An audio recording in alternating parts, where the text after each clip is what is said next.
बदलापूर चिमुरड्या मुलींवरती झालेल्या लैंगिक अत्याचार प्रकरणामध्ये शाळेचे ट्रस्टी उदय कोतवाल, तुषार आपटे यांच्यावरती गुन्हा दाखल झालेला होता।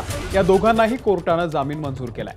कालच त्यांना एका गुन्ह्यामध्ये जामीन मिळाल्यानंतर आजच्या दुसऱ्या गुन्ह्यात देखील उदय कोतवाल आणि तुषार आपटे यांना कोर्टाने दिलासा दिलाय।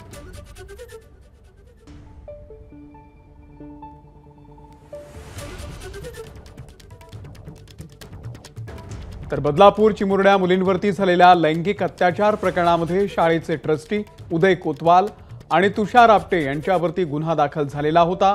या दोघांनाही कोर्टाने आता जामीन मंजूर केलाय।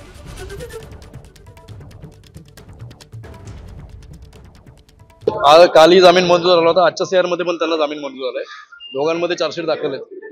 कोर्टात काय युक्तिवाद झाला होता सर काल आणि आज काय युक्तिवाद झाला? आज युक्तिवाद कालचे जे पेपर्स आम्ही रिप्रेस केले होते ते सगळे कोर्टाला दिले आणि सेम सेक्शन असल्यामुळे कालचीच ऑर्डर कोर्टाने परत केली। एबीपी माझा, उघडा डोळे बघा नीट।